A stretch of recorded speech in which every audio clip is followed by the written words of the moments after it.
Nosotros seguimos aquí con grandes talentos, con personas que en realidad han construido desde muchos ámbitos nuestra cultura llanera, nuestra cultura artística, y entre ellos tenemos a una gran persona que ha tenido el honor de interpretar al lado de gente como Carlos Vives, entre otros grandes maestros, a Clemente Mérida. Clemente Mérida, un gestor, un cantante, un investigador de todo lo que es estas tradiciones llaneras. Bienvenido a estas palabras, maestro. Maestro, retomando nuestras tres danzas que estamos martillando el día de hoy, sé que nos puede hablar de la manifestación danzaria de la vaca, del araguato y de las bambas. Bueno, me parece muy importante este ejercicio que se está haciendo alrededor de las danzas, de la recuperación de estas danzas tradicionales que estuvieron por mucho tiempo como en desuso, no era como tan notable que digamos se vieran en diferentes escenarios o por un tiempo. Sin embargo, yo creo que por allá para la década del 90 yo tuve la oportunidad de hacer parte de un grupo donde retomamos estas danzas, como lo es la vaca, la bamba y el araguato. Y alguna vez conformamos una escena que se llamaba, un cuadro que se llamaba El Parrando Llanero, donde precisamente incluía estas tres danzas.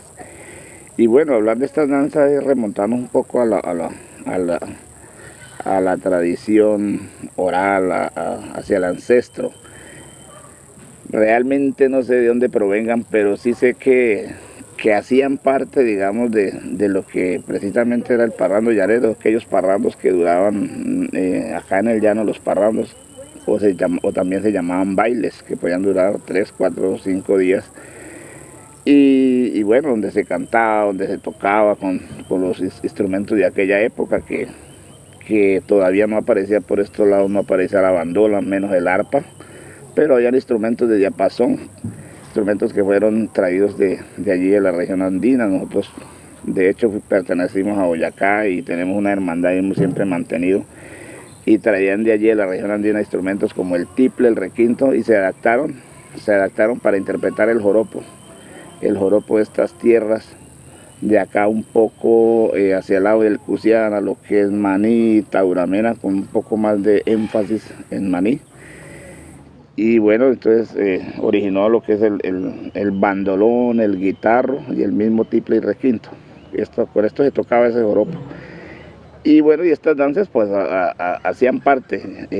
Creería yo que era un poco como para cambiar un poco las dinámicas del mismo parrando, del mismo baile, porque digamos, donde se bailaba tanto, donde se cantaba tanto, digamos, para como cambiar un poco que no, lo repetitivo, ¿no?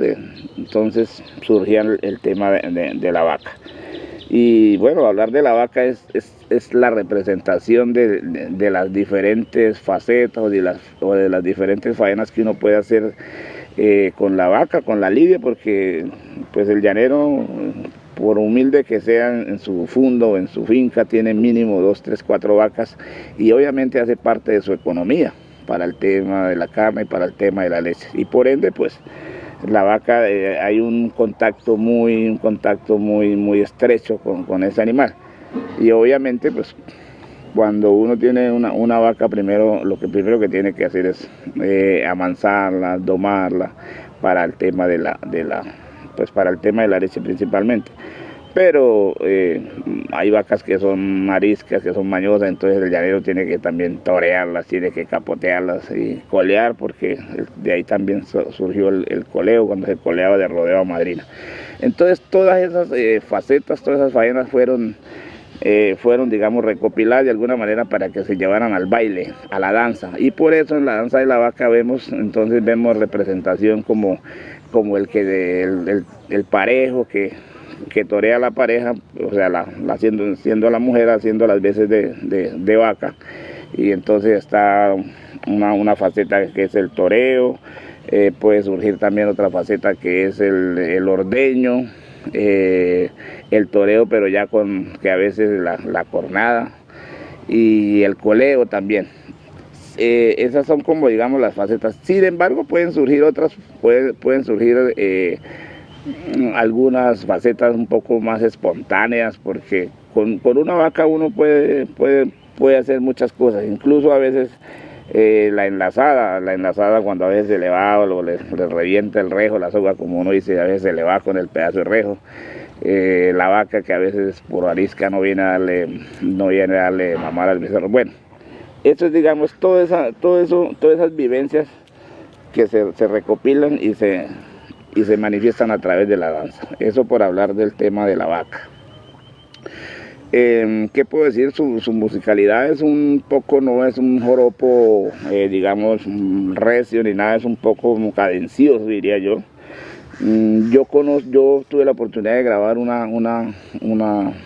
pues la vaca como está, la grabé con las coplas que yo aprendí de la tradición oral, la grabé en un tono menor, pero también hay otra versión de Cholo Valderrama que está grabada en tono mayor, no, realmente, pero yo pienso que independientemente de la tonalidad, es la intención que se tiene de revitalizar este tema. Pasando ya pues a la bamba, ¿no? La bamba un poco ya, que es como la participación tanto del hombre con la mujer con el tema de las coplas, con improvisaciones o coplas ya un poco ya tradicionales, textos ya que están hechos y que se mantienen en la oralidad. Y se caracteriza pues porque de alguna manera hay una jocosidad, siempre las coplas de la bamba tienen como una jocosidad, obviamente sin llegar a la vulgaridad, ¿no? Y es eso como una especie de un contrapunteo, y donde las parejas y los parejos pues lanzan vivas y aplausos como a la copla más digamos, la que despierte un poco más de que el público, digamos, se entusiasme. Ese es el tema de la bamba. También su música es un poco como con una tendencia más andina, diría yo. Más andina, no tiene ninguna una estructura, digamos, de un joropo recio, como un seis, como un gabán, una guacaba, nada. Es una danza muy cadenciosa, como más de la región andina, pero obviamente, vuelvo y digo, por la influencia que tenemos de la región andina, antes de tener la influencia del joropo venezolano, nuestro joropo era un poco más andino, que más con esa matiz andino que el joropo que conocemos hoy en día.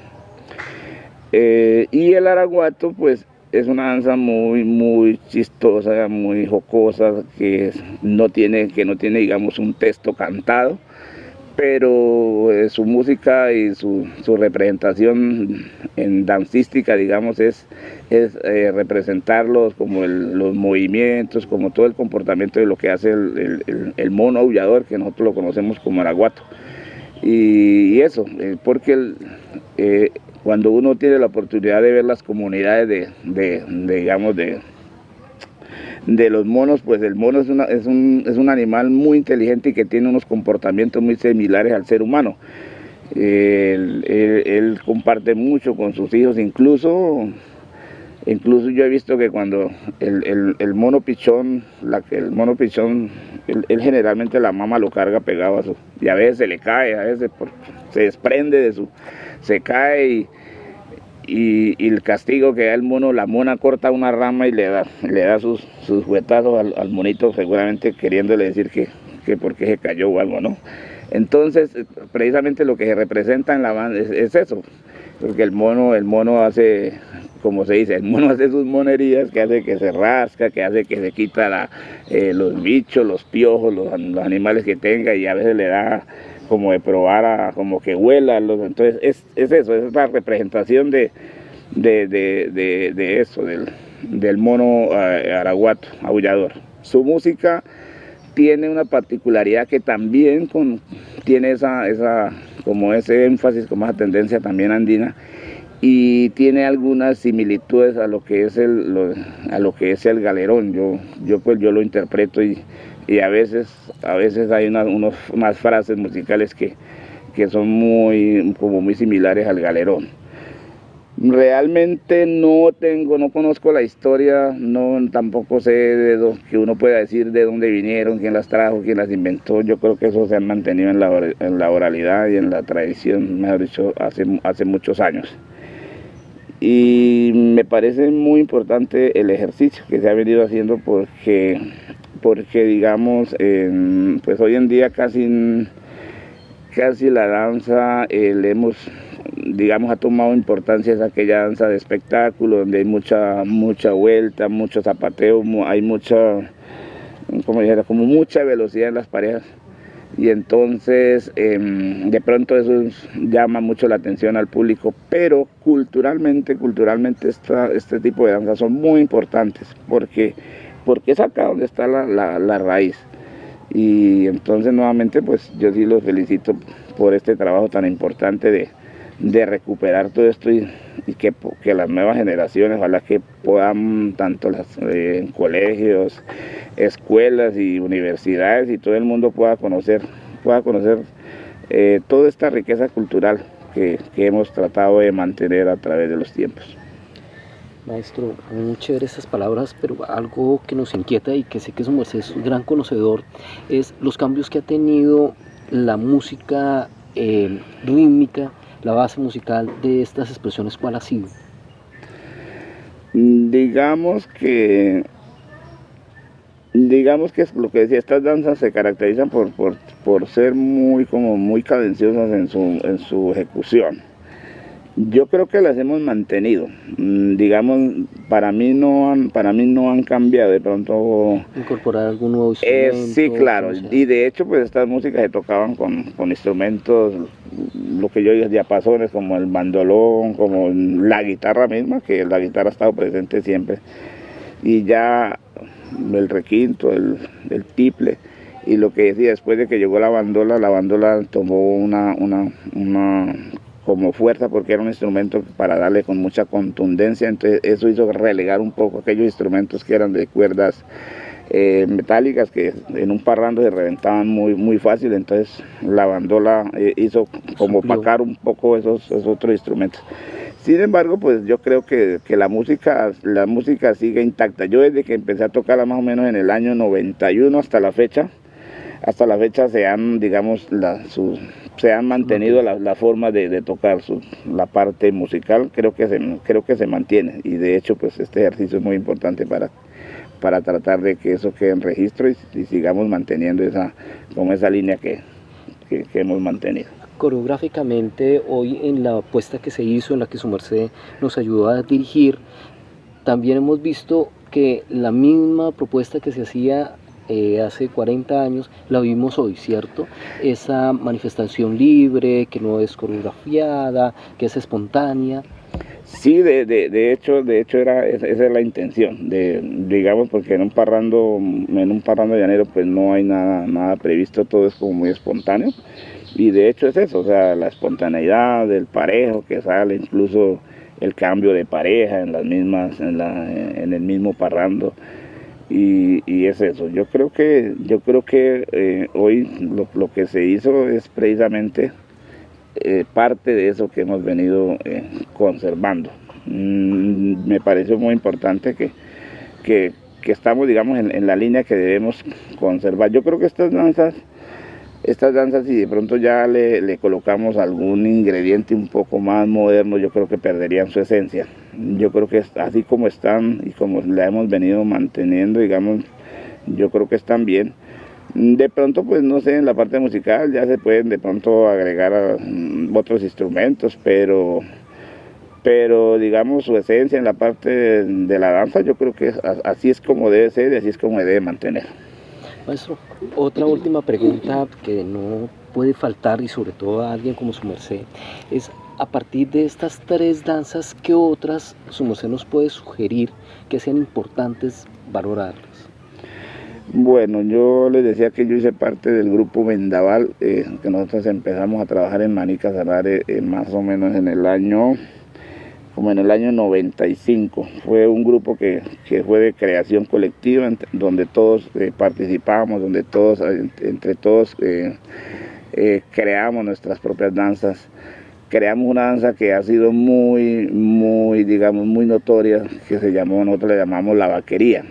Algunos hoy en día la llaman las faenas del llano, pero realmente la vaquería era eso, donde era como representar todo lo que era el trabajo de llano, la incorporada del ganado, los vaqueros, el trabajo ya en el corral, habían los cantos de trabajo de llano, todo ese tema de la lidia y ya, digamos, ya cuando el ganado se afilaba para llevarlo ya después del trabajo de llano, todo, digamos, cuando se seleccionaba ya el ganado para echarlo para incorporarlo en una ganadería, digamos, ya para la venta. Eso representaba esa danza, se llamaba la vaquería. Que habíamos también otra danza que se llamaba San Rafael Pescador y otra que se llamaba el rejo. El rejo, yo la he visto, afortunadamente, la he visto en el Garcero, y eso me da mucha alegría saber que nosotros fuimos como parte de los pioneros de ese ejercicio. Y es eso, yo creo que podemos seguir. El llano tiene muchas expresiones, el llano tiene mucho para digamos, pudiéramos de cada vivencia bonita que tiene el llano, pudiéramos hacer danza, porque es que la danza es eso, representar toda esa riqueza cultural que tenemos. Y entonces, así como recomendable aparte de estas danzas, la vaquería yo creo que recopila también parte incluso de lo que es la bamba y lo que es la vaca. Maestro, muy amable, muy gentil, aparte de que nos ayudó en toda la estructurización, en toda la estructura de la puesta en escena que hoy vimos, nos acompañó siempre con esa maestría, cada uno de los instrumentos que su merced da, después nos acompañó allí en tremendo parrando que se armó tras escenas y con estas grandes palabras. Maestro, muy gentil, muchas gracias y pues agradecerle siempre que siga triunfando en diferentes escenarios y que después no sea solo Carlos Vives. Dios mío, posiblemente quién será el próximo acompañante de este gran exponente. Muchas gracias, arquitecto, y les agradezco por el espacio. A mí estas cosas son las que me gustan realmente. Yo alguna vez me inventé algo, no sé si es una palabra mía o una frase, pero yo digo que yo estoy es para enriquecer la cultura y no para enriquecerme con la cultura. Esa es mi misión y cada vez que podemos hacer un ejercicio de esta clase me llena mucho de satisfacción, sobre todo cuando uno sabe que a través de esto es multiplicar y es tratar de que llegue a otros para que seamos multiplicadores. Entonces ahí estamos a la orden y siempre que sea de trabajar por la cultura ahí estaremos. En este ciclo de entrevistas que hoy estamos desarrollando, tenemos a una persona muy importante para nosotros, alguien que ha construido la cultura desde sus cimientos, desde sus raíces, y es doña amiga Emilce Pérez Montoya, la presidenta del Garcero del Llano, quien desde esta institución nos va a expresar qué ha sentido al ver la puesta de escena de estas tres danzas tradicionales. Gracias, Pablito. Un saludo muy especial también para ti, que eres ese importante personaje en esto de los vigías de patrimonio, ¿cierto? Quiero agradecerte por el apoyo que nos has dado a este grupo de vigías por las tres danzas del Garcero, que es la vaca, el araguato y la bamba, en cooperación con mi compañera Olga Salamanca, quien ella es nuestra secretaria, ¿no?, de la Junta de Garcero del Llano. Y coordinadora del grupo de vigías. Coordinadora del grupo de vigías. Pues quisiera poner en contexto quizás lo que ha sido el Garcero del Llano, ¿no? El Garcero del Llano lleva 31 años, bueno, el año pasado cumplimos 30. Tenemos 31 años rescatando lo auténtico desde las aulas, ¿no? Llevando a todas las nuevas generaciones ese mensaje del amor por lo tradicional. No es que se vaya en contravía de quizás de otras culturas, pero es para que nuestros niños y jóvenes se identifiquen y sepan cuando le dicen, por ejemplo, danza el araguato, y que puedan decirla, así no la bailen, pero que sepan de qué se trata. Que fue esa fiesta de lo que fue los llaneros auténticos, en las fincas, en los parrandos, ¿cierto? Desde esta apuesta del Garcero, nuestro eslogan es 100% criollo, ¿no? Tú sabes, los trajes del Garcero Llano, las danzas, todas las puestas en las 16 modalidades que tenemos son totalmente con lo criollo. Por ejemplo, te doy un dato, este año para las parejas de baile se va a bailar con cirrampla. Entonces, nosotros hemos pasado a bailar para la bandola y duramos, que te digo, muchos años, muchas versiones haciéndolo con bandola llanera, en la cual el maestro Clemente y muchos otros bandolistas como Chucho Flores nos han acompañado. Pero este año queremos tener una apuesta y es bailar con cirrampla, ya que la cirrampla es todavía mucho más auténtica del folclore casanareño, ¿no? Entonces, en ese sentido, siempre ha sido nuestra preocupación. Tú sabes que tenemos por ley declarados Patrimonio Cultural de la Nación por el Congreso de la República en el año 2012. Tenemos esta ley, pero hay que hacer un trabajo ya mucho más, tú sabes, profundo, local, desde lo territorial, para que se generen cambios y de verdad busquemos cosas que rescatemos y que sean, digamos, ese saber, ¿no? Ese saber que vamos a proteger. En eso yo quiero hacer un reconocimiento a mi compañera Olga Salamanca, porque pues dentro del Garcero somos 46 docentes y entonces como que tenemos comités y mi compañera Olga ha estado en ese comité de vigías y nosotros como junta obviamente apoyamos de lleno que este trabajo que es silencioso, que también es arduo, se dé, y gracias a Dios pues este año de voluntad y de conocimiento y de amor, la verdad, de amor, porque de esto la Asociación Garcero Llano es, como te digo, un grupo de maestros que nos mueve solamente el amor por la cultura, sin ánimo de lucro. Aquí lo damos todo, dedicamos nuestro tiempo. Y te contaba antes de cámara que personalmente bailé para los Juegos Interdocentes, que tú sabes que es un evento también que se hace único en el Casanare, pero otros departamentos no lo tienen. Hacemos esa parte cultural y en el año 1990 bailamos la vaca y la bamba en Agua Azul en el marco de los Juegos Interdocentes. Entonces los maestros hemos sido muy inquietos por ese rescate de lo tradicional. Y en esta versión precisamente de 31 años vamos a buscar rescatar estas tres danzas, ponerlas en escena, como hemos dicho, desde un punto de vista diferente, que no sea tanto la coreografía tan estructurada, sino que se dé más como se vivía en su época, ¿verdad? De manera más espontánea, libre, divertida, sin perder lo del joropo, que es ese movimiento cadencioso, bonito, porque como bien dice la historia de estas danzas, se venían en el momento en que los parrandos tenían como un bajonazo en el ánimo y entonces la gente decía, ¡ay! Venga, vamos con la bamba, entonces se venía como lo que se la chispa a alguien y entonces prendían, ¿no? Eso queremos rescatarlo. No es fácil porque tú sabes que en este medio de buscar lo espectáculo que llaman, que se dice, ¿no? Que es lo espectáculo, que no sé quién dijo que había cosas que eran de espectáculo y otras que no, todo es espectáculo. Se busca como que llamar la atención y estamos en un mundo acelerado que hay que mostrar cosas rápidas y es la bamba y la vaca es todo lo contrario, ¿no? Es quietos, vamos a disfrutarlo, ¿sí? Entonces, vamos a ver cómo responde nuestro público este año a esta puesta en escena para la versión 31. Para la versión 31. Su merced nos comentaba algo muy interesante y era que a partir de la expresión de la vaca, a partir de las bambas, se habían intentado recrear otra serie de danzas que se han manifestado en el Garcero del Llano. Claro. Nosotros tenemos alrededor de unas 16 danzas y pues se me viene a la mente ahora una que ha tenido pues mucho renombre, que se llama Buena Caña para mi vieja. Es una investigación del maestro Pablo Saín de Trinidad, exclusivamente para Garcero de Llano, impulsado por nosotros. Nosotros hacemos un taller en cultura llanera, en historiografía, y esto impulsa a los docentes a que investiguen.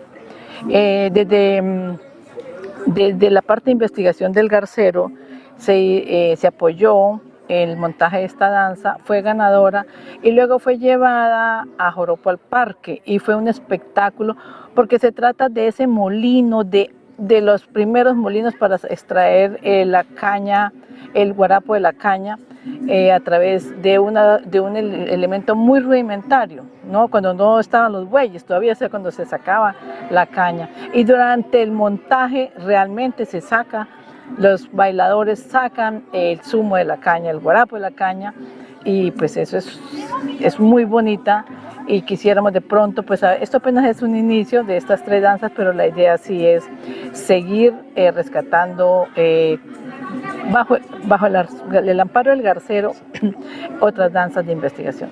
Y que estas danzas de investigación también han dado origen a un término que se ha visto mucho en el Garcero del Llano, que es las danzas de teatralidad. ¿Se nos puede un poco? Claro. Uf. Mira, hace unos 20 años el Garcero, yo era coordinadora de la fase nacional y te cuento esta experiencia. Entonces invitábamos al Meta, a Arauca, a Cundinamarca para que vinieran y ellos venían.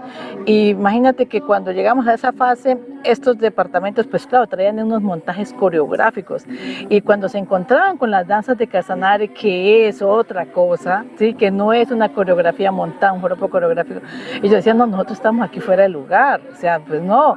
Entonces, no, decidimos quitarlo porque la verdad nosotros teníamos una filosofía muy diferente y es lo que tú dices, es estas danzas donde se recrea el trabajo del llanero, ¿es cierto? Con una música muy autóctona y con el paso básico sin hacer tanta acrobacia, sino es realmente, como te digo, como dice la bamba, pues es la copla y viene la simulación, o en la vaca o en el araguato con los movimientos de los araguatos exactamente, y sí, si alguien lo vería diría, bueno, esto es teatro y danza en una sola fusión.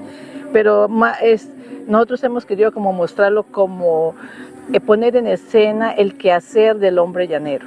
En este transcurrir el día de hoy con muchos maestros muy importantes de la Orinoquía y de nuestro Casanare, nos encontramos con alguien que también ha construido muchísimo estas investigaciones de la danza a nivel nacional y yo creo que ha retomado también desde la parte internacional porque nos ha representado con el grupo que se tiene de Casanare y de Danza Colombia a nivel internacional en varios países. Creo que su merced ha estado en Europa, ha estado en Asia, ha estado en diferentes países de América Latina. Nos encontramos con Gerson Jara, un investigador y algo importante también, una persona que está coordinando el grupo de vigías de Casanare. Casanare, sí señor. Bueno, muy buenas tardes. Bien. Bueno, cuando comenzamos a entrar en las primeras juegos coreográficos, que es lo que estamos revisando acá, que son las 3 primeras danzas que se establecen, hay que hacer la referencia al grupo Vendaval de Maní, que es quien lo pone en escena. Estos juegos coreográficos eran parte de los parrandos y de las tradiciones y bueno, se presentaban en varios lugares. Y hay unas referencias o unas coincidencias, por ejemplo, con las bambas. El hecho de la coplería y la picaresca que viene inmersa en esta manifestación folclórica no es exclusiva del territorio de los llanos, ya que en diferentes variables, como por ejemplo en el torbellino berciao, se presenta en lo que es Boyacá, Santander, parte de Cundinamarca. La moña, por ejemplo, que es del Pacífico, del Chocó, son diferentes danzas del territorio nacional que tienen este juego de música y coplería, música y coplería. Un poco también interesante lo que es el araguato. El araguato inicialmente era un juego que ya lo explicaron varios de nuestros maestros, que es una danza antropomorfa, porque ¿qué es lo que hacemos? Utilizar las figuras o los gestos de los animales, convertirlos al accionar humano. Entonces le damos, antropomorfizamos estas prácticas de los animales y las ponemos en un escenario festivo. La música del araguato tiene una cosa interesante porque es la misma base que tiene que ver para el galerón. Entonces Alejandro Wills baja hacia el 1929, que es santanderiano, baja a los llanos. Y allí escucha lo que conocemos como el araguato. Luego él lo sitúa, lo lleva y produce una de las primeras versiones que se llamó el galerón llanero, uno de los galerones, porque existían varios galerones. Hoy en día es más popularizado ese, el galerón llanero de Alejandro Wills, pero es apenas una versión que él toma de lo que son la danza, la musicalidad del araguato para transformarlo en lo que es el galerón.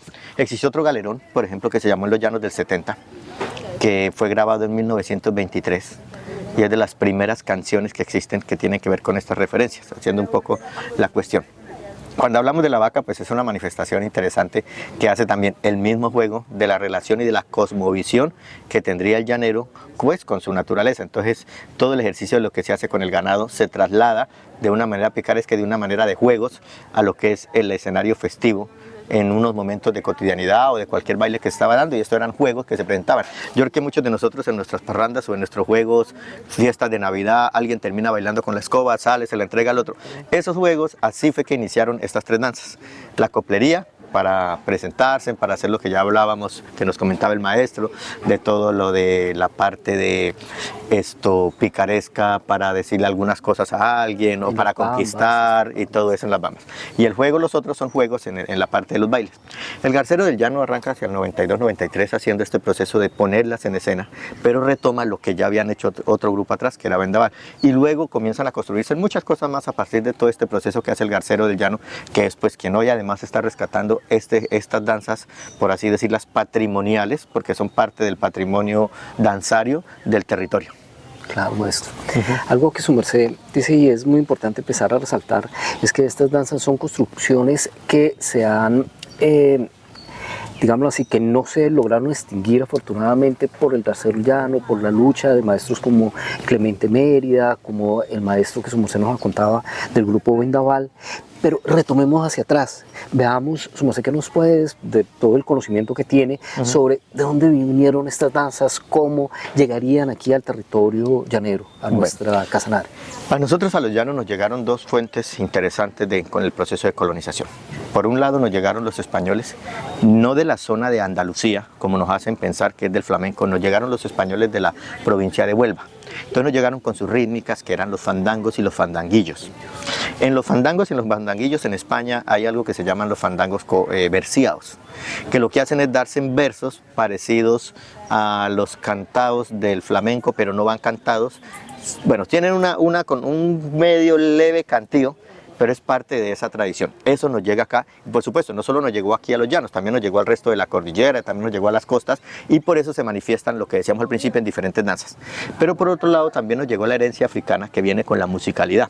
Como traían africanos en el tráfico de esclavos de Angola, del Zaire, del Congo, que eran los principales centros esclavistas del África, un poco por los portugueses, otro poco por los españoles. Entonces lo que es el siglo XVII, parte del siglo XVIII, nos están llegando y van confluyendo acá, a partir además de un hecho cohesionador, que era la presencia de los jesuitas en lo que fue la hacienda Caribabares, la hacienda Carabo y la hacienda Tocaría, en todo lo que es el territorio, y todo el proceso evangelizador que se dio en las misiones, o en lo que en ese momento se llamaron las reducciones indígenas.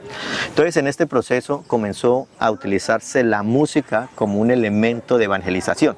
Entonces teníamos dos cosas: la música, entre comillas, entendida desde la sacralidad, que era para el culto, para la liturgia, para el ritual, pero también, así como ellos comenzaron a aprender a tocar estos instrumentos de cuerda, también encontraron instrumentos como la maraca, que era más de la participación indígena, y agregaron el furruco, que es un instrumento que nos llega desde el africano. Con estos instrumentos, con las cuerdas, con lo que es herencia española, con el furruco, que es una herencia africana, y con la maraca, que es una herencia indígena, comienza a configurarse la organología musical de lo que hoy son estas danzas y lo que hoy es la música llanera. Y esta evolución, entonces, tenemos tres. A veces en Colombia se decía que la música triétnica era la cumbia, pero resulta que a nosotros nos han olvidado, y se olvidó que el joropo también es triétnico. Es de los pocos ritmos que decimos tenemos las tres razas o las tres sangres que participaron en la construcción de lo que hoy es Colombia. Reitero, la maraca como una esencia indígena, el furruco como una esencia africana, y las cuerdas y los vientos. Aunque inicialmente no teníamos vientos acá, sí tuvimos, por ejemplo, cuando se da la expulsión de los jesuitas, que uno revisa las actas de entrega de las diferentes parroquias, de las diferentes haciendas y de las diferentes misiones. En la lista de cuestiones entregadas en los templos se encuentran arpas grandes, arpas chiquitas, se encuentran violines, se encuentran mandolinas, se encuentran guitarras, triángulos, flautas, y eran los instrumentos principales, y pianos, clavicornios y pianos. Uno se pregunta, ¿cómo fue, macho, que trajeron un clavicornio y un piano a este lugar? ¿Cómo lo armaban? ¿Cómo llegaban? Claro, sí. Entonces, pues la respuesta está por todo el comercio fluvial que nos llegaba por el Orinoco, el Meta y todos los afluentes de Casanare que nos entraban. Eso hizo que inicialmente nuestras musicalidades pues fueran bastante diversas y comenzaran a darse en una construcción casi única y sui generis aquí en el territorio de Casanare. ¿Por qué a diferencia del Arauca y del Meta? Porque, por ejemplo, en el Meta llegó tardío el joropo, llega desde acá hacia allá.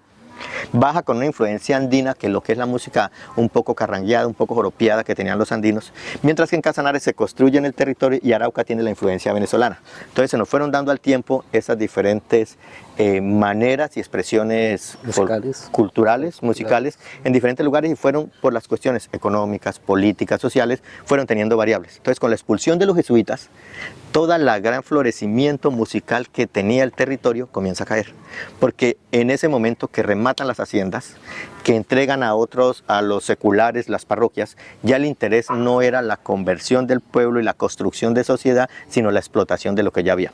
Eso hizo que muchos de los indígenas, muchos de los lugares volvieran a las selvas, volvieran a sus lugares, y el crecimiento social de Casanare decayera. En esa decadencia, pues obviamente quedan las herencias que fueron aprendiendo, la música, el violín. Es muy escaso encontrar ahora maestros en violín, son muy pocos. Está Socadawi, que ya murió en Arauca. Aquí hay un maestro que es el maestro Jorge Pérez, que todavía toca joropo en violín, alguna canción que hizo Dumar Aljure en violín, pero es una de las primeras manifestaciones que se hicieron antes de que se nos estructurara la bandola y antes de que nos estructurara el arpa. Por supuesto que el arpa ya estaba, pero como caen los jesuitas, no hay nadie más quien traiga el arpa y desaparece de los llanos, al menos del territorio de Casanare y de Arauca, se va todo lo que es el arpa. Nos llegó tardío, después en el 58, 59. Con el regreso, después del proceso de conflicto y de violencia del 50, que se van muchos de nuestros gente a Venezuela, allá el arpa se mantenía. Ellos regresaron, entre ellos el maestro David Parales, que regresa de Venezuela y trae el arpa a los llanos, y otros maestros que fueron trayendo eso.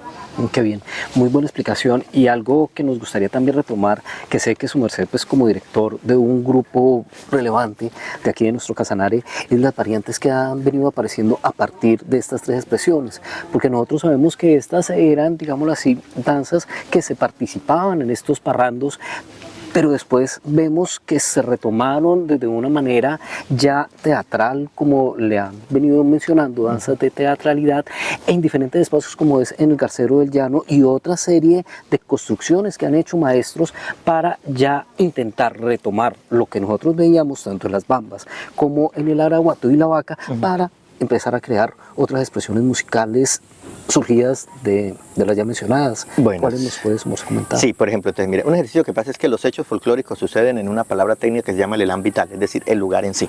Entonces, en la fiesta, en el parrando, suceden espontáneos, sin pensarnos, por eso lo categorizamos como baile. La diferencia radica entre lo que llamamos baile y lo que llamamos danza, y aquí viene la construcción. El baile es libre, el baile se construye sin pretensión estética, no se piensa para un público, no se piensa con un vestuario, no se piensa con un maquillaje, no se musicaliza, simplemente sucede en el hecho. Eso es el baile. Entonces, estas tres manifestaciones iniciaron como bailes y como juegos coreográficos dentro de los bailes. Luego viene algo, es que cuando comenzaron los maestros a poner en escena, sacan el hecho folclórico de su entorno, lo traen a escena, y eso es lo que comenzamos a llamar danza, porque tú ya vas a comenzar a reconstruir algo, vas a comenzar a darle un sentido, vas a comenzar a reproducir un vestuario, un maquillaje, una manera, unas figuras y unos pasos que luego los conviertes en coreografías.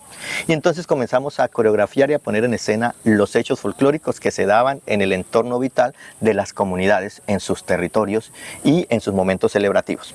Una vez que pasa esto, entonces en Casanare la construcción coreográfica y danzaria inicia a finales de los 80 y principios de los 90. Y es cuando comienzan a haber participación, que comienza Casanare a salir fuera a otros festivales. Entonces comienzan a ver que Boyacá trae el torbellino verseado, que Coesta trae ¿qué trae Casanare? ¿Qué construye? Entonces comenzaron los grupos, lo que llamamos de vendaval de maní, a poner. Y luego lo que hace el Garcero del Llano es generar un espacio de construcción. No es que el Garcero del Llano haya hecho las danzas, es que genera los espacios con los maestros, con los estudiantes, porque es un proyecto pedagógico, y a partir de este comienza la eclosión, digo yo, es el término, de toda la producción coreográfica de las danzas, a partir de lo que ya había. Y entonces comenzamos a construir algo que se llaman las danzas de investigación, que es colocar tradiciones y elementos como que tiene que ver, digamos, con el trabajo de llano, tiene que ver con la doma de caballos, tiene que ver con el conuco, tiene que ver con la siembra, tiene que ver con la soga, y comenzamos a construir danzas. Esta eclosión de danzas pues hunde sus raíces obviamente en estas tres primeras manifestaciones. Ya le estamos dando un sentido, le estamos dando una apropiación, y eso es lo que hacen los diferentes grupos. Y luego hay otro fenómeno que ingresa, que es a partir del 90, finalizando el 90, 99, 2000, arrancan las primeras escuelas particulares de danza. Entonces se funda Sabana, Repique, y viene el proceso de Beco Díaz con Saranda, y viene el proceso luego de otros grupos como Alma Diamantina y todos los demás que comienzan a construir grupo, al menos en Yopal. Pero también comienza a presentarse en los municipios, en los colegios, porque como el Garcero es esa plataforma que recibe, comienzan a venir de los diferentes territorios y comienzan diferentes maestros con influencias de diferentes coreógrafos, de diferentes escuelas de danza, bien del interior o bien del mismo territorio, a coreografiar y a construir esas tradiciones y volver las danzas, y es lo que van trayendo al Garcero. Y hoy en día, 31 años después, pues vemos toda la variedad y cantidad de danzas que se han construido por esa plataforma, pero que hunden sus raíces en estas tres primeras que tenemos acá. Su merced nos puede mencionar rápidamente unas 4 danzas que su merced, desde su valoración como coreógrafo, nos pueda decir, mira, vale la pena y han trascendido estas 4 danzas en esa construcción que nos estás diciendo. Bueno, es que habría que tener en cuenta 2 elementos: el tiempo y lo que llamamos el nivel técnico de la construcción coreográfica. Entonces, si hablamos de tiempo, por ejemplo, una de las primeras, después de estas 3, otra de las primeras que siguieron las creó, por ejemplo, Víctor Hugo Valencia, con lo que fue la soga. Comenzó a utilizar un elemento que era el rejo para comenzar a hacer figuras, a hacer coreografías y a trabajarlo, y lo llevaron a escena. Y esa también fue llevada al Garcero en muchas ocasiones. Otra que se llamó, que la trajeron si no me equivoco, fue de Corozal o de Padiariporo, que llamó el caballo machiro, que es todo el proceso de doma, de cómo el caballo está en la sabana, cómo ese espíritu aguerrido, fuerte que tiene el caballo indomable, viene a ser subyugado por todo el proceso y el trabajo que hace un llanero, y que luego lo convierte en un caballo ya para el trabajo. Esa es una danza que muestra, por ejemplo, eso es interesante ver eso puesto. Otra que se presentó hace mucho tiempo se llama el conuco, también varias veces traída al Garcero, en la que muestran todo el proceso de labranza, en la que se tumba el monte, en la que se quema, se hacen los huecos, se va acercando, se sembran las plantas, se recoge, se procesa. Lo mismo la danza de la cocuma, por ejemplo, que es una que muestra la tradición de lo que es el plátano que se seca, se pone al sol, se tuesta, se saca harina y todos los usos de lo que es la harina del plátano, hasta para el pañal del muchachito. Entonces todas esas tradiciones se ponen en escena, entonces tenemos cantidad de coreografías, pero de manera de ver esas son danzas de resaltar, obviamente. Su merced, que ha estado en participaciones internacionales representando y manifestando lo que son las tradiciones de las danzas que hemos escuchado, su merced, cuando la gente del exterior observa estas coreografías, ¿cómo ve esa respuesta? ¿Cómo ve esa relación que tienen con nuestra? Pasa un fenómeno interesante, y es que fuera del país, que es Colombia, cumbia, mapalé, bambuco, sanjuanero, escasas referencias del joropo casi no hay en la mente, en la construcción de los diferentes lugares. En el imaginario no existe el joropo, porque el joropo lo asocian con Venezuela, porque el joropo es el baile nacional de Venezuela, sí, mientras que de Colombia es el baile nacional, la cumbia. Entonces cuando vamos nosotros dicen, eso es de Venezuela, no, eso también es del llano. Entonces, por ejemplo, con el grupo de herederos del joropo hemos ido a Uruguay, y allá hicimos el ejercicio de las bambas, en la cual participó nuestra maestra Olga, a cantar sus bambas y a cantar allá. En México estuvimos presentamos bambas, también presentamos allá. Ahora, por ejemplo, vamos para Turquía y para Francia, y llevamos una construcción de lo que son los joropos de salón, que es otra tradición que hemos estado rescatando nosotros, porque nos han enseñado el joropo en arpa 4 maracas o en bandola 4 y maracas, pero el joropo que yo les comentaba, que estaba en violín, que estaba en clavicornios, que estaba en pianos, no existe. Y el joropo de las grandes haciendas poco lo ponemos en escena. Entonces el vestuario del joropo lo hemos categorizado en el trajecito de flores estampadas. Pero por ejemplo, las flores estampadas llegan al territorio o se producen apenas después de 1930. O sea que el traje llanero de antes de 1930 ni por cerquita tenía flores estampadas. No existían. Entonces, ¿qué existía? ¿Cómo se vestía la mujer? Tenemos en cuenta el comercio fluvial, y nos llegaban los trajes de España y de Francia, y no eran en florecitas estampadas, y no era un trajecito cualquiera, eran trajes muy elegantes, muy elaborados, que era lo que llamamos las danzas de salón o los joropos de salón, que estamos reconstruyendo, por ejemplo, que ahora hemos hecho varias construcciones de estos cuadros, y que es lo que llama el joropo de las haciendas de finales del siglo XIX e inicios del siglo XX. En esa época tuvimos una construcción bastante interesante, porque la economía estaba floreciente. Antes de la Guerra de los 1000 días, Casanare tenía una economía floreciente, era una provincia floreciente, y eso se veía en la producción económica y se veía, por supuesto, en la producción festiva, y eso se presentaba. Entonces elementos como el bayetón, elementos como el correón, que además cuando tú revisas libros y cronistas, como por ejemplo Daniel Delgado, como Pablo Favo, como incluso Gumilla, hace una referencia de cómo se vestía la gente, y cuentan qué traje tenía, todo lo demás, y usted comienza a hacer la reconstrucción y dice, miércoles, hay cosas interesantes. Hay un fotógrafo alemán, Franz Hubel, bueno, no sé si lo pronunció bien, tiene una galería de fotos tomadas acá hacia 1880 y punta. Eso es está en el Museo de Berlín. Y hay una que dice Llanero del Casanare. Está con el bayetón, con el correón, con su sombrero de palma de moriche. Una reconstrucción hermosísima. Lo mismo, obviamente, las láminas de la Comisión Coreográfica, que hacen unas cosas interesantes, de 1853. También súper bonitas.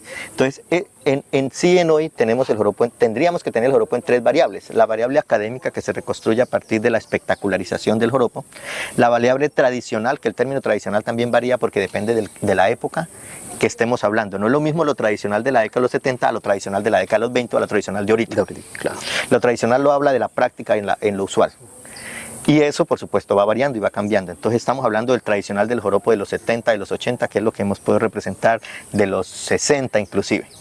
Y estamos hablando también, ya varios grupos también lo tomó, este investigador que murió hace poco, Churrión, el maestro Churrión, que era orocueseño. Él hizo una investigación interesante de lo que eran las danzas de salón de la Orinoquía, que la he tomado en alguna de las revueltas y reconstruye a partir de unas acuarelas eso del vestuario. Entonces nosotros hemos estado tomando también con el grupo de Herederos del Joropo, que es parte de nuestro grupo de vigías de Casanare, ese joropo que no es tan conocido, pero que lo encontramos en diferentes referencias de los libros, de los textos, de los cronistas, de los fotógrafos que hicieron recorrido por los llanos. Qué bien. Maestro, otro dato que su merced nos quiera como para finalizar, digamos así, esta entrevista, estas palabras que su merced bien nos está dando, que le gustaría que la gente empezara a tener como para proyectos de recuperación. Varios nos han comentado, mira, han habido manifestaciones danzarias muy interesantes, como digamos así, por acá teníamos el perro de agua, diferentes elementos, pero que este ejercicio no se le ha hecho. Mire, una de las cosas que nos mata culturalmente son las homogenizaciones. Entonces tendemos a homogenizar Casanare en arpa, cuatro maracas y se baila así. Pero es que resulta que en Chámeza, que es Casanare, claro, en La Salina y Sácamo, que es Casanare, no se baila así, se baila brincado. En Támara, Nuchía, existe una serie que allá en Támara llaman la música campesina. Y es unos joropos merengueados, medio carrangueados, que es parte de las manifestaciones del territorio, pero por homogenizar la música llanera, muertos. Eso no es llanero. Entonces, uno de los primeros errores es en los festivales y en los concursos la homogenización de lo que llamamos la danza y la música llanera. Eso mata las microculturas, porque es que queremos pensar que Casanare es igualito. Y no es lo mismo como se baila en Corozal, que tiene influencia araucana, a como se baila en Villanueva, que tiene influencia del mete cundinamarquesa. Y no es lo mismo como se baila Sácama, La Salina, Receptor, Chámeza, Támara y Nuchía del Cerro, que como se baila en Maní, Monterrey, Aguasur, Trinidad, San Luis, que son netamente llaneros. Pero por la construcción de una identidad general, estamos matando las microculturas que son parte del proceso. Y eso hace que nos falta hacer esos procesos investigativos de esas microculturas que es como decir, eso es una resistencia al sistema que las quiere acabar, porque así lo hemos generado y esas microculturas están muriendo. Entonces, esa sería una investigación de rescate interesante que tenemos que hacer de esas manifestaciones del baile y la danza en estos otros lugares que no son homogéneos. Bueno, maestro, muy amable, muchas gracias por toda esta gran cantidad de información que su merced nos da a partir de estas tres danzas originarias que están dando. Arrancamos a hablar con tres danzas y mira dónde llegamos. Y mira dónde está, y eso es muy importante porque ese conocimiento que su merced tiene, pues es lo que deseamos poderle transmitir a muchas más personas. Maestro, muy gentil, que le vaya muy bien en Europa, que disfrute Francia, París, se saquen muchas fotos en la Torre Eiffel, sí, y que siga llevando nuestras expresiones dancísticas a lo más alto. Vamos a llevar, de hecho, de los que estuvieron ahí participando en el video, hay 7 de los que están ahí bailando que van en el grupo que viaja. Estaremos en Francia, estaremos en Estambul, en Turquía, en Esmirna, en una de las ciudades costeras en el Mediterráneo, llevando lo que es el joropo a Asia, bien, lo cual es un reto interesante. Muchísimas gracias por los buenos deseos y felicitaciones, maestro. Seguimos aquí con nuestras entrevistas del día de hoy, que hemos tenido gente maravillosa acompañándonos en estas entrevistas, en este proyecto de recuperación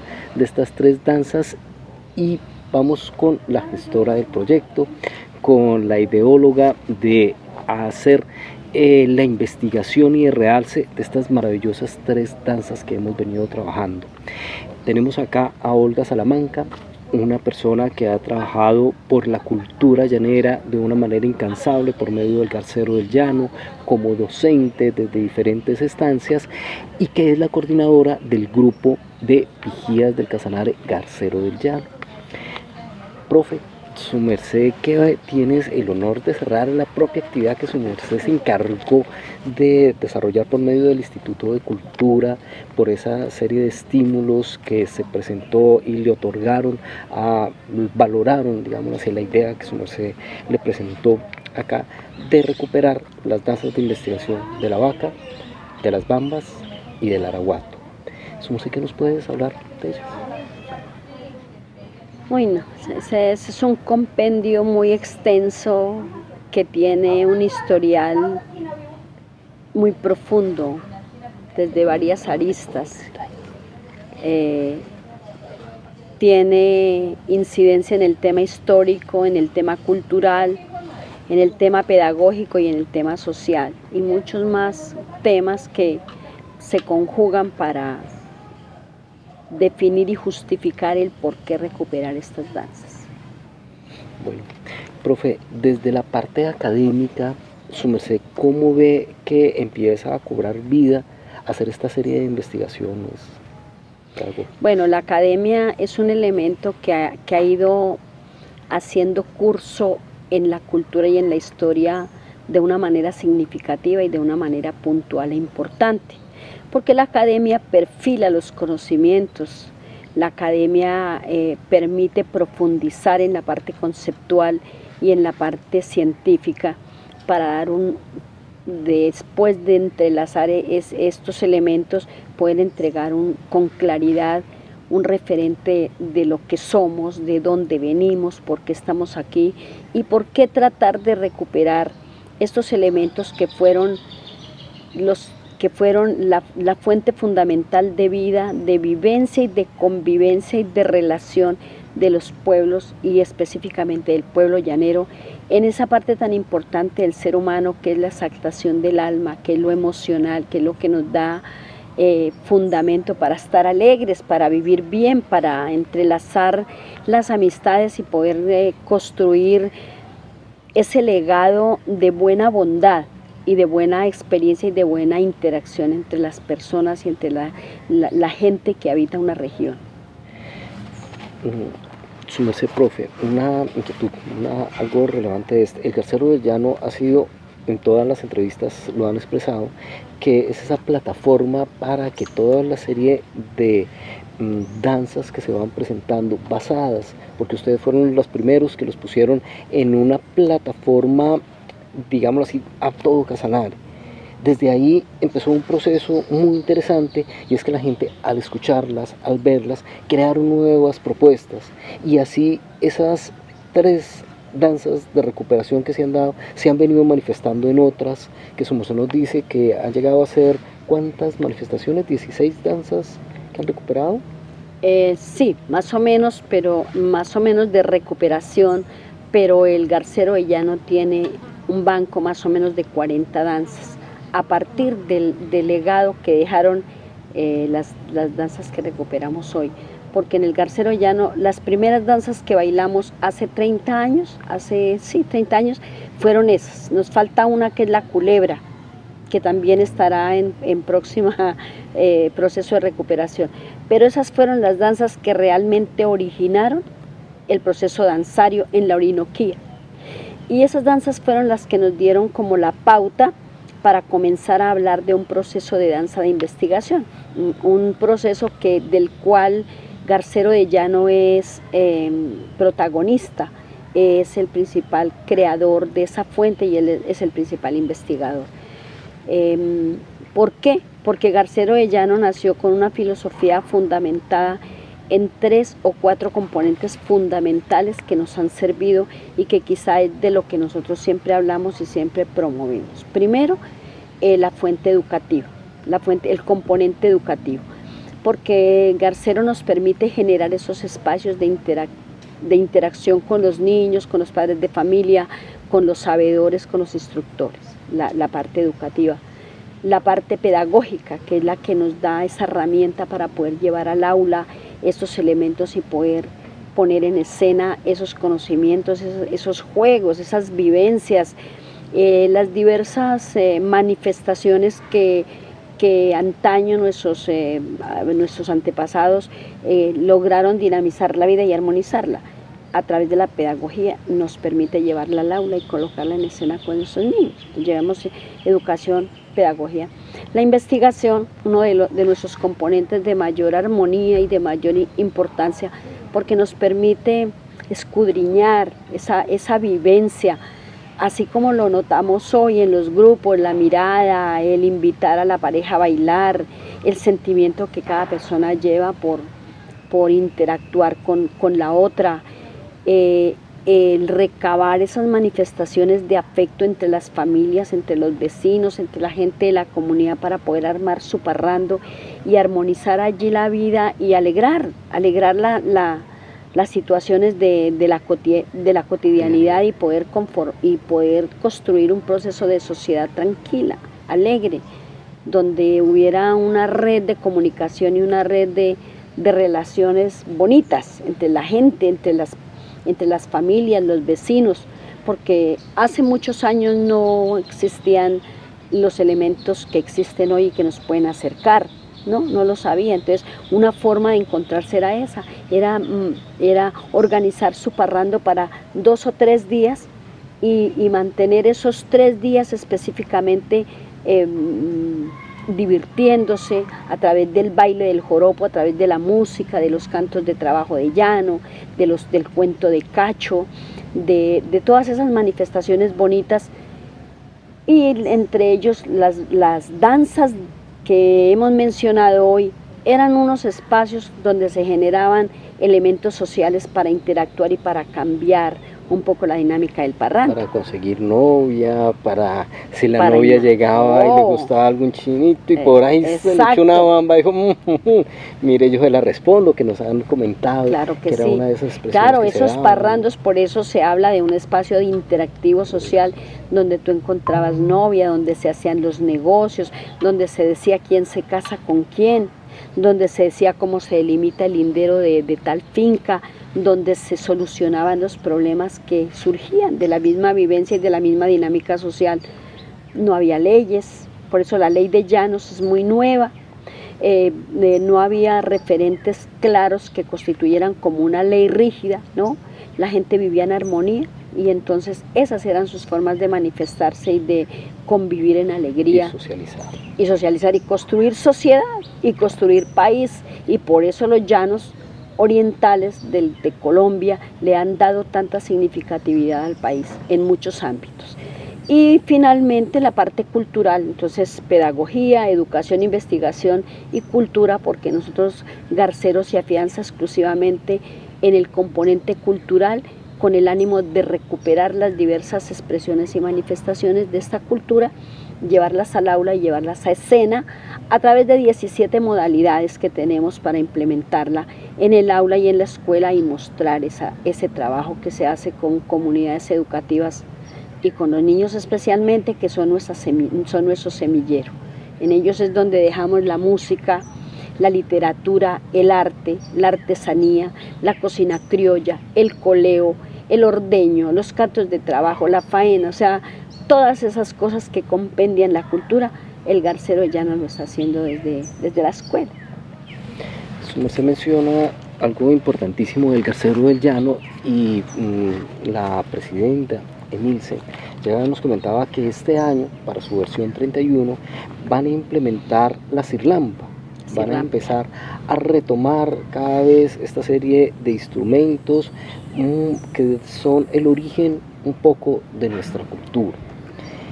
Su merced nos puede ver cómo desde estas danzas, que también son el origen de nuestra cultura, ha venido generando más manifestaciones, como esos 3 elementos primarios de la cultura llanera ha repercutido para que niños, señores, ya porque desde estos 30 años han aparecido nuevas voces, se han apropiado de la danza y han creado otras manifestaciones. Sí, exacto, así ha sido un trabajo incansable y un trabajo determinante en la revitalización de la cultura en todos sus ámbitos, por lo menos desde la instrumentación, desde la instrumentación que ha sido la fuente que ha armonizado el tema danzario y el tema de la música Entonces, pues digamos la vinculación y recuperación de los instrumentos, como el maestro Clemente nos ha dejado una experiencia grata hoy en el tema de la bandola.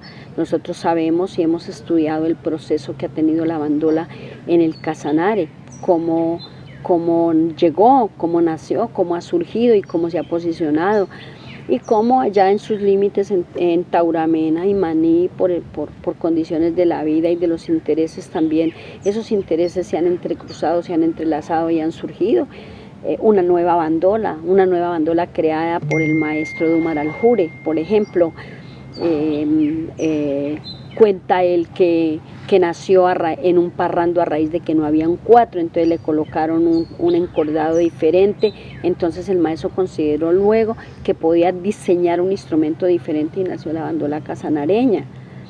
Entonces nosotros como Garcero de Llano hemos estado interesados siempre en recuperar como esas experiencias que han hecho que se fundamente la historia y que se fundamente sobre todo la parte cultural, porque es la que le da la identidad al pueblo.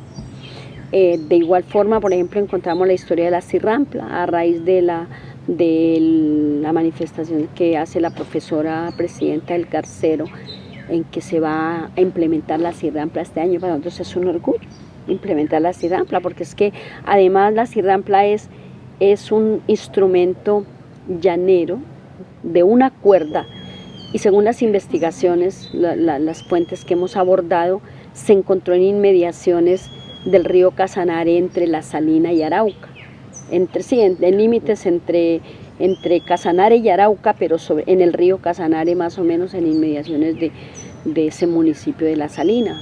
No tenemos el punto exacto, pero se sabe que toda esa región, su influencia musical instrumentista estaba basada en la cirrampla, y que la caja de resonancia era la boca, ¿no? Entonces es un aparato, es un palito que tiene una sola cuerda, que lo colocaban en la boca y que con el dedo le hacen el tema de la percusión, de lo que haya que hacer con la cuerda, y la boca hacía de caja de resonancia. Ha ido evolucionando, y entonces ya le colocaron una especie de totuma hecha de táparo, de totumo, y entonces la han perfilado, y ya hoy la cirrampla se ha posicionado. Y por esa razón estamos en proceso de recuperación, porque es un instrumento nuestro, casanareño, así como también apareció el chácharo, que también hicimos investigación sobre el chácharo, y también lo recuperamos hace unos años en el Garcero de Llano, lo trajimos, y el año pasado, por ejemplo, estructuramos la danza con los maestros, hicimos ese montaje de la danza del chácharo, que es un instrumento musical propio del Casanare, que está en desuso, eso sí, pero se puede recuperar. Estamos en esa tarea, entonces esa es la tarea del Garcero. Ahora, pues con el tema de haber logrado conformar el grupo de vigías de patrimonio orgullosamente, y además haber podido acceder al programa de estímulos del Instituto de Cultura, pues a mí me enorgullece, porque es un espacio y además es un recurso que nos permite hacer esos abordajes como los que hicimos hoy, ¿sí? Un taller vivencial donde las personas, y especialmente las personas de la tercera edad, nos puedan ayudar a recuperar ese legado danzario para fortaleza nuestra. Nos queda como tarea llevarla a las instituciones educativas, a las universidades, y proponerles a los maestros que hagamos una cruzada grande para que estas manifestaciones no mueran. Su merced, cerremos con algo que su merced ahorita acaba de tocar, los grupos vigías del patrimonio. Su merced, ¿cómo vio que por medio del grupo de vigías del patrimonio del Garcero, porque es importante decir que de la manifestación cultural del Garcero del Llano, que es el patrimonio de la nación, surgió un grupo de vigías del patrimonio? ¿Cómo ha sido ese proceso que fue por el cual su merced se ganó este estímulo? Sí, pues sí, porque siempre viendo que Garcero ha venido en estos 31 años ya en esa lucha por la recuperación y la salvaguarda de la cultura llanera, Entonces, pues en una pasión que es la mía por la cultura, yo decidí proponerle a mis compañeros que organizáramos un grupo de vigías de patrimonio. Ellos no sabían qué era. Yo, pues, a través de ustedes y de Juan y de otros amigos aprendí qué era. Tuve el honor de ser reconocida como vigía del patrimonio en Barranquilla y me impusieron mi chaleco y me impusieron mi gorra como vigía del patrimonio, y eso me dio una autoridad casi moral y una autoridad personal en la que tenía que responder a ese llamado y a esa tarea que me dejaron allá. Entonces lo que yo hice fue venir y comenzar a trabajar con mis compañeros de junta directiva, comentarles, y ellos tuvieron a bien porque ellos creen en mí, ellos consideran que lo que hago siempre redunda en beneficio social, cultural y educativo del proyecto, y entonces ellos pues me prestaron toda la ayuda que se requería, el apoyo, y de ahí que vimos hoy este mundo de gente. A mí me enorgullece que 70 personas estén alrededor de un proyecto pequeño para mí, pero muy significativo para la recuperación de estas tres danzas que son fundamentales en el historial cultural de Casanare. Me quedo muy tranquila y muy agradecida con las personas que estuvieron atentas a apoyarnos y a compartir hoy esta experiencia vivencial tan bonita que se sucedió.